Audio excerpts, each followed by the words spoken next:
قبیلہ غامدیہ کی اس عورت کا تذکرہ موجود ہے جو خود آئی تھی، کوئی گرفتار کر کے نہیں لایا تھا، از خود آئی۔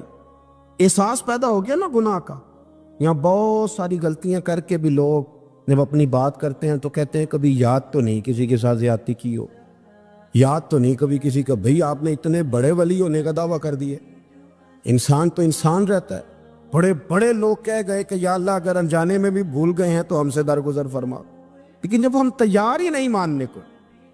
حضرت انس بن مالک کہتے ہیں وہ خاتون آئی، کوئی پکڑ کے نہیں لایا، کسی 14 دنوں کے ریمانڈ پہ نہیں اسے منوایا گیا، اسے وہ خود بخود آئی، اور کریم محبوب علیہ السلام کے سامنے جب وہ کھڑی ہوئی تو اتنے درد سے میں نے کم لوگ روتے دیکھے ہیں جس درد سے وہ روئی۔ عرض کرنے لگی حضور میں غلطی کر بیٹھی ہوں، مجھ سے زنا ہو گیا، مجھے پاک کر دے۔ تو محبوب کریم علیہ السلام نے فرمایا تو کیسے ثابت کرے گی تو نے گناہ کیے؟ یعنی مجرم کو ثابت کرنا پڑ رہا ہے کہ میں گناہ گار۔ یہ وہ کمال ہے کہ انسانوں کو احساس ہونے لگے کہ یہاں ہم غلط ہیں۔ جب اعتراف جرم ہوتا ہے، جب بیماری کی تشخیص ہوتی ہے تو پھر اس کا علاج بھی ہو جاتا ہے۔ حضرت انس بن مالک کہتے ہیں وہ عرض کرنے لگی حضور میرے پیٹ میں ناجائز بچہ ہے۔ حضور نے فرمایا جا جب بچہ پیدا ہو تو پھر آنا۔ وہ 8 ماہ کے بعد آئی تو اس کی گود میں پھول سا بچہ تھا۔ حضور نے فرمایا واپس جا، جب روٹی کھانے لگ جائے تو پھر آنا۔ وہ 2 سال 2.25 سال دودھ پلاتی رہی، پھر جب آئی تو بچے کے ہاتھ میں روٹی کا ٹکڑا تھا۔ کریم محبوب صلی اللہ تعالی علیہ وسلم سے آ کے جب اس نے بات کی تو وہ درد سے روئی، کہنے لگی یا رسول اللہ 3 سال ہونے کو ہیں، میں نے گناہ کیا ہے، میں ساری رات سو نہیں پاتی۔ حضور تڑپتی، اگر اس حال میں مر گئی تو اپنے رب کو کیا منہ دکھاؤں گا، مجھے پاک کر دے، میرے حال پہ رحم فرمائے۔ محبوب کریم صلی اللہ علیہ وسلم نے بچہ ایک صحابی کو دیا، فرمایا بچوں کی طرح پالنا، اور کہا اسے لے جاؤ، پتھر مار مار کے اسے سنسار کر دو۔ صحابہ کہتے ہیں اسے پتھر لگ رہے تھے اور حضور بے چینی کے ساتھ ٹہل رہے۔ آ کے خبر دی حضور وہ تو وصال کر گئی، انتقال ہو گیا۔ فرمایا یہاں تک تو بات اس کی تھی۔ حضرت انس بن مالک کہتے ہیں اب محبوب کریم نے صحابیات سے فرمایا اسے غسل دو، کفن پہناؤ، جنازہ تیار ہو جائے تو مجھے خبر کرنا۔ حضرت انس بن مالک کہتے ہیں غسل ہوا، کفن ہوا، جنازہ تیار ہوا تو حیران ہم تب ہوئے جب میرے محبوب نے فرمایا صفے بناؤ، میں خود جنازہ پڑھاؤں گا، میں خود جنازہ پڑھاؤں۔ اور سرکار نے جنازہ پڑھایا تو ایک شخص کی زبان سے نکلا حضور اس ملعون کا معاذ اللہ جنازہ جس نے ناجائز بچہ جنا، اس کے لیے آپ دعا کر رہے ہیں، جنازہ پڑھا۔ حضور فرمانے لگے خاموش ہو جاؤ، تم نے گناہ دیکھا ہے، اس کا احساس نہیں دیکھا، تم نے غلطی دیکھی ہے لیکن اس کی توبہ کا انداز نہیں دیکھا۔ اور صاحب کنز العمال نے یہ لفظ نقل کیے ہیں کہ کریم محبوب فرمانے لگے اس نے تو ایسی شاندار توبہ کی ہے کہ اگر میں اپنی ساری امت میں بانٹ دوں تو اللہ سب کی مغفرت فرما دے گا۔ احساس جب پیدا ہو جاتا ہے نا اپنے دل کے اندر کہ یہاں میں غلط ہوں، ان العبد اذا اعترف ثم تاب تاب اللہ علیہ او کما قال نبی صلی اللہ علیہ وسلم، رواہ مشکات۔ حضور نے فرمایا جب کوئی بندہ کہتا ہے نا اللہ میں بھول گیا تھا، اور پھر وہ توبہ کرتا ہے تو رب اس کی توبہ کو فوراً ہی قبول فرما لیتا ہے۔ حضرت عبداللہ بن حذافہ جہاد کر رہے تھے، روم کے عیسائیوں نے گرفتار کر لیا، 1000 آدمی نے مل کے پکڑا، گرفتار نہیں ہوتے تھے صحابی، 1000 آدمی نے گھیرا ڈالا، گرفتار کر کے لے گئے۔ اور جب بادشاہ کے سامنے گئے تو وزیر کہنے لگا بادشاہ بندہ بڑے کام کا ہے، اگر ہمارے قابو آ گیا تو فائدہ دے گا، صحابی ہیں حضرت عبداللہ بن حذافہ، حضرت فاروق اعظم کا زمانہ ہے، اگر قابو آ گیا تو فائدہ دے گا۔ بادشاہ کہنے لگا کیوں، کیا خوبی ہے؟ کہنے لگے ہم 1000 آدمی تھے، یہ اکیلا قابو نہیں آ رہا، تو 1000 آدمی تھے، اگر ہماری فوج میں شامل ہو گیا تو بہت بڑا جرنیل ملے گا۔ بادشاہ کہنے لگا کوئی مسئلہ نہیں، 2-3 چیزیں ہوتی ہیں بندے کو خریدنے کے لیے، خرید لیتے۔ بادشاہ کہنے لگا عبداللہ جتنی دولت تجھے چاہیے میں تجھے دے دیتا ہوں، میرے لشکر میں آ جا، معاذ اللہ اسلام چھوڑ دے۔ حضرت عبداللہ بن حذافہ کیا فرماتے ہیں بڑا تو بیوقوف ہے، میں نے دولت کمانی ہوتی تو مدینے میں بیٹھ کے تجارت کرتا، میں دولت کمانے نہیں نکلا، میں تو رسول اللہ کی رضا کمانے کے لیے نکلا ہوا ہوں، دولت کمانی ہوتی تو کسی مارکیٹ میں ہوتا، میدان میں آنا تو شہادت ہے مطلوب مقصود مومن، نہ مال غنیمت نہ کشور کشائی، یہ دولت تو لونڈی ہے رسول اللہ کے دروازے کی، جو تو پیچھے پیچھے پھرتی ہے نبی پاک کے غلاموں۔ یہ کمانی ہوتی تو میں کسی مارکیٹ میں ہوتا، میدان میں تھوڑا ہوتا۔ عبداللہ بن حذافہ سے دوسری چال چلی، کہنے لگے میاں عہدہ جو تجھے چاہیے، میں بادشاہ ہوں، میرے نیچے جو عہدہ تو کہے گا وہ تجھے مل جائے گا۔ حضرت عبداللہ بن حذافہ کہنے لگے شاید تجھے پتہ نہیں میری تعریف کیا ہے، شاید تو جانتا نہیں میری تعریف کیا ہے۔ کہا صاحب کی کیا تعریف ہے؟ کہنے لگے میں رسول اللہ کا صحابی ہوں، اور کائنات میں سب سے بڑا عہدہ مصطفیٰ کے صحابی ہونے کا عہدہ ہے۔ صحابہ وہ صحابہ تھے جن کی ہر صبح عید ہوتی تھی، خدا کا قرب حاصل تھا، نبی کی دید ہوتی تھی۔ فرمایا میں نے حضور کے جلوے دیکھے ہوئے ہیں، مجھے عہدے کی ضرورت ہی نہیں، اور میں نے عہدہ لینا ہوتا تو میں سیاست کرتا، میں تو شہادت لینے نکلا ہوں میدان میں، عہدے کا میں نے کیا کرنا ہے؟ اب بادشاہ کہنے لگا اسے قتل کر دو۔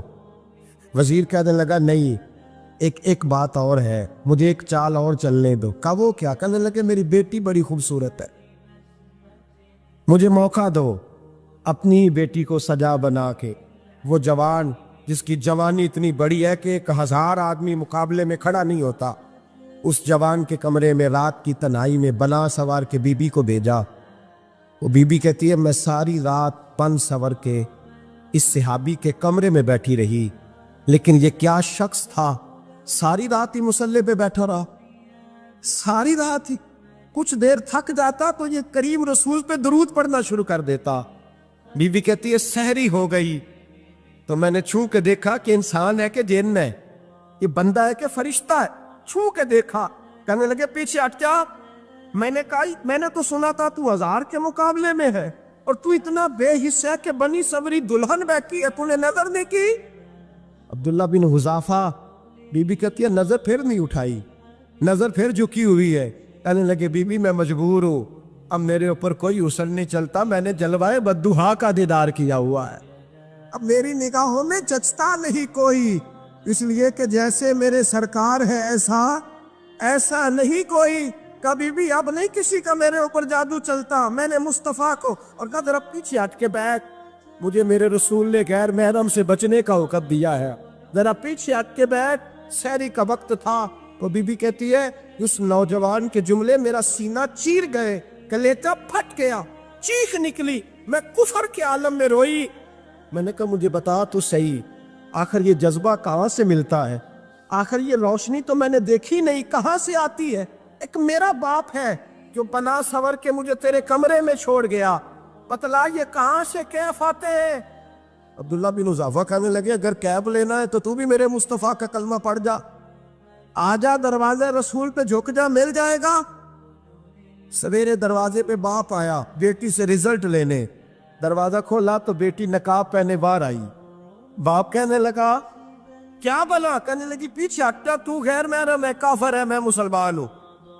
اس نے کہا کیا ہوا؟ کہنے لگی تیرے جیسے کو باپ کہوں، تیرے جیسے کو جو مجھے استعمال کر رہا تھا؟ میں تجھے باپ نہیں مانتی، میں اب رسول والی ہو گئی، میں حضرت فاطمہ کی کنیزہ ہو گئی، میں اب نبی کریم کی خادمہ ہوں، خبردار میرے قریب نہ آنا۔ یہ داؤ بھی ناکام ہوا۔ اب حضرت عبداللہ بن حذافہ کے سامنے موت کھڑی کی، ایک کڑا میں تیل گرم کیا، کہنے لگے تجھے اس میں جلایا جائے گا۔ حضرت عبداللہ بن حذافہ رضی اللہ تعالیٰ عنہ جب جلنے کے قریب ہوئے تو رونے لگے۔ روم کا بادشاہ کہنے لگا شاید ڈر گیا ہے، کہنے لگے اب سمجھ آئی ہے، اب تجھے پتہ چلا ہے، چلا آ جا۔ حضرت عبداللہ بن حذافہ کہنے لگے تو کافر ہے، تیری کافروں والی سوچ ہے، اس لیے نہیں رویا کہ موت سے ڈر گیا ہوں، میں تو اس لیے رویا ہوں کہ ایک جان ہے وہ نبی پاک پہ قربان ہو رہی ہے، کاش رب مجھے 1000 جان دیتا، میں ساری مصطفیٰ پہ قربان کر دیتا۔ ایک سنار نے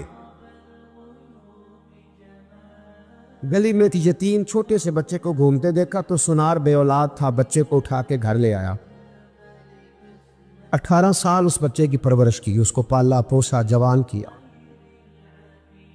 سنار کے پاس وہ دکان پہ چلا جاتا، وہ کئی دفعہ دکان پہ رہتا، کئی دفعہ گھر میں رہتا۔ ایک دفعہ وہ دکان پہ تھا، بچہ گھر تھا، 18 سال کا جوان، اس کی بیوی اکیلی تھی، وہ جس نے ماں بن کے پالا تھا اس نے اسی پہ حملہ کر دیا، اس کا بازو بری نیت سے تھاما، بیوی چیخی، تھوڑی دیر گزری تو وہ نوجوان پیروں میں بیٹھ گیا، کہنے لگا اماں پتہ نہیں مجھے کیا ہوا۔ شام کو سنار آیا، بیوی چیخنے لگی، چلانے لگی، کہنے لگی آج عجیب بات ہوئی، جس کو میں نے جگر کا خون دے دے کے پالا اسی نے گندی نظر ڈالی۔ سنار محو حیرت ہے، بیوی کا خیال تھا کہ لات اٹھائے گا، ڈنڈا اٹھائے گا، نوجوان کو مارے گا، لیکن وہ رونے لگ گیا۔ اس نے کہا آج اس نے میرا بازو تھاما ہے، جانے کیا کیا ہے۔ پریشان ہونے لگ گیا، سجدے میں گر گیا، کہا تو بتاتا کیوں نہیں؟ تو وہ سنار کہنے لگا اس کی غلطی نہیں، 18 سال کے بعد آج مجھ پر بھی شیطان سوار ہوا تھا۔ ایک عورت آئی تھی، وہ اپنے بازوؤں میں چوڑیاں پہننا چاہتی تھی تو میں نے بھی گندی نظر سے ہاتھ ڈالا تھا، رب کریم نے مجھے فوراً اس کی سزا دی۔ جن کے گھروں میں بیٹیاں ہوتی ہیں ان کی نظریں گندی نہیں ہوتی، جو بیٹیوں کے باپ ہوتے ہیں، جو بہنوں کے بھائی ہوتے ہیں، ان کی نظریں گندی۔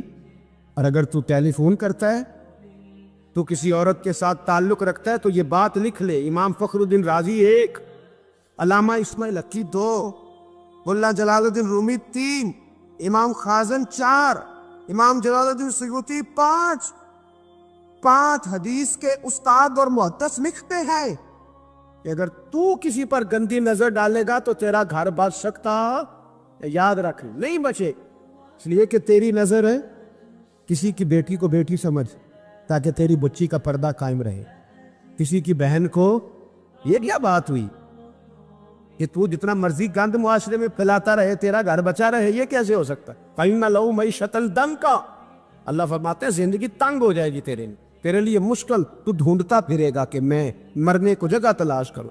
سچی توبہ کرے، کھری توبہ۔ یہ گناہ انسان کو مجبور کر دیتے۔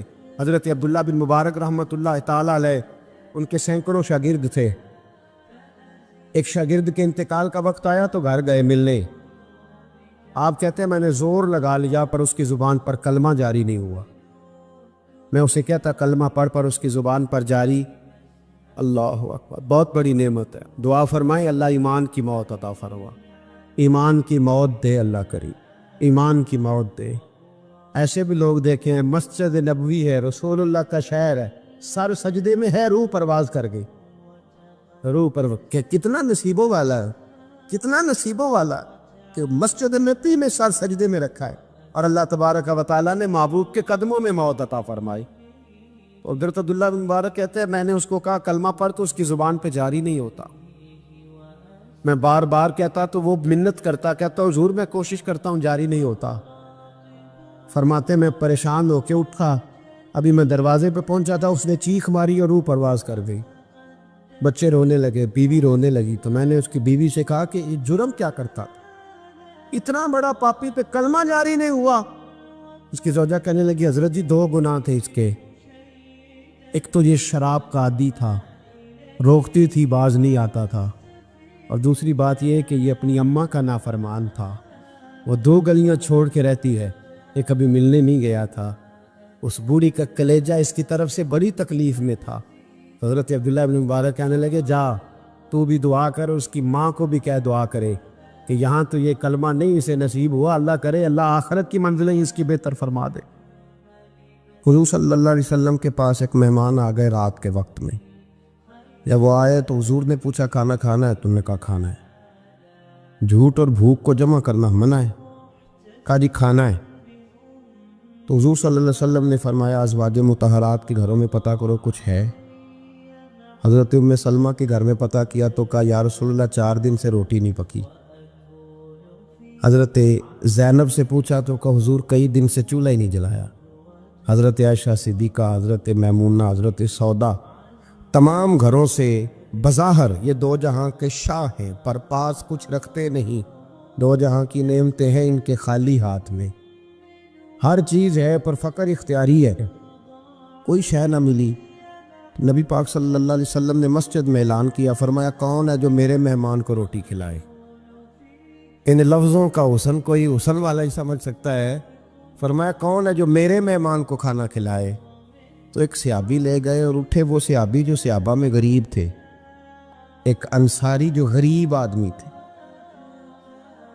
بہت زیادہ امیر آدمی اللہ کی راہ میں خرچ نہیں کر پاتا، اس کے لیے مشکل ہو جاتا ہے، اس کے لیے بہت امیر آدمی جو ہوتا ہے نا، وہ جتنا زیادہ امیر ہوتا ہے نا اتنی دیوار اس کے گرد کھڑی ہو جاتی ہے پیسوں کی، مشکل ہو جاتا ہے اس کے لیے۔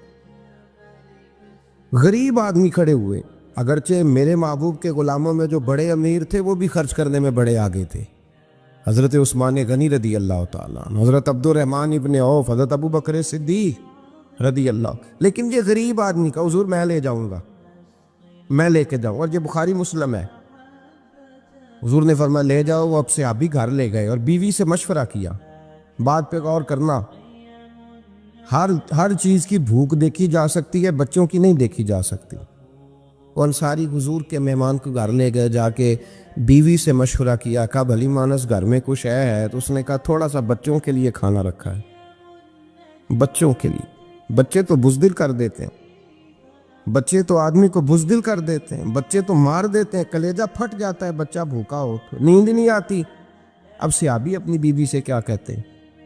کہتے ہیں بچوں کو بہلا کے سلا دے، اور رسول اللہ کے لیے نہیں، رسول اللہ کے مہمان کے لیے، بھائی نبی پاک کے لیے نہیں، حضور کے تجھ سے در در سے سگ اور سگ سے ہے مجھ کو نسبت، میری گردن میں بھی ہے دور کا پٹکا تیرا، تجھ سے در در سے سگ سگ سے ہے مجھ کو نسبت۔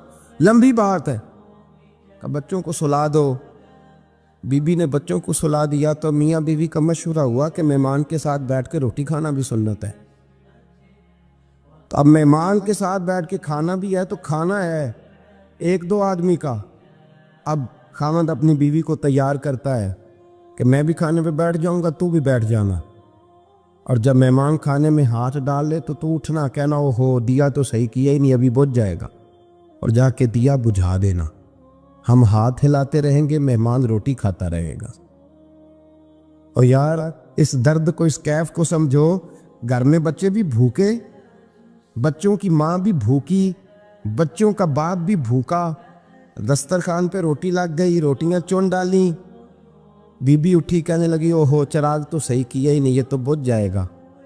حوصلے مند بی بی جس نے بچے بھوکے سلا دیے، وہ بھوکے سوئے ہوئے بچوں کی بھوکی اماں اٹھی اور اپنے خاوند کی تابع داری میں اٹھی، میں گڈی تے ہتھ ڈور سجن دے، وہ جنج رکھے اونج رہنا ہے، اٹھی اور اس نے نہ دیا ٹھیک کرنے کے بہانے بجھا دیا۔ مہمان روٹی کھاتا رہا اور رسول اللہ کے نوکر قربانی دیتے رہے۔ وہ روٹی کھا کے سیر ہو کے بستر بچھایا تو سو گیا۔ یہ میاں بیوی ساری رات بچوں کی طرف دیکھتے رہے اور غور کرتے رہے اور راضی رہے کہ ہم نے حضور کا فریضہ نبھایا ہے۔ قربان جاؤں محبوب پہ، بے خبر ہو جو غلاموں سے وہ آقا کیا ہے۔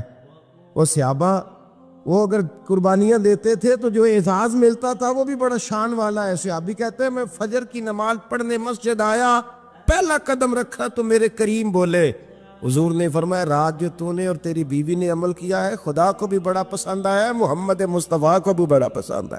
اور پھر ایک لفظ اور ہے حدیث میں، ایک روایت میں کچھ جملے اور بھی ہیں۔ حضور نے فرمایا جب تو اور تیری بیوی رات مہمان کے ساتھ احسار کر رہے تھے نا تو عرش کا مالک تمہیں مسکرا کے دیکھ رہا تھا، رب تمہیں دیکھ کے مسکرا رہا تھا، رب تمہیں دیکھ کے مسکرا، تربامنی پہ شیخ ہماری نہ جائیے، ہم دامن نچوڑ دیں تو فرشتے وضو کریں۔ پر میں وہ مسکرا رہا تھا کہ میرے بندے میرے رسول کی رضا کے لیے کیا کر رہے ہیں۔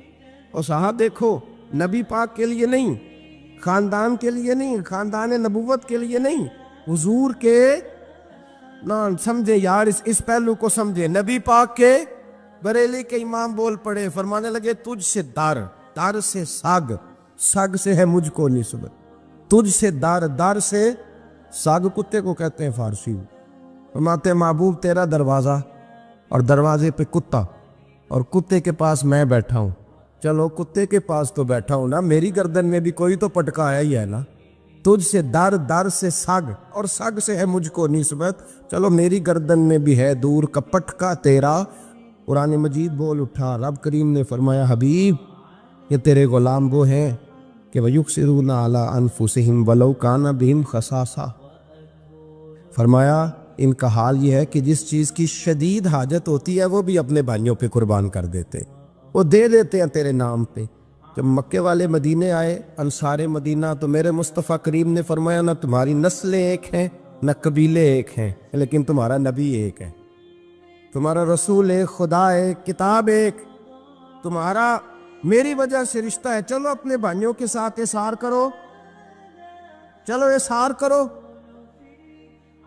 اگر کسی کے 2 مکان تھے تو اس نے ایک اس کو دے دیا جو مکے سے آیا تھا، 2 باغ تھے تو ایک دے دیا، کسی کے پاس ایک تھا تو آدھا بانٹ کے دے دیا، ہر چیز تقسیم کر دی۔ حالات بدل جاتے ہیں، حالات بدل جاتے ہیں۔ تلک الایام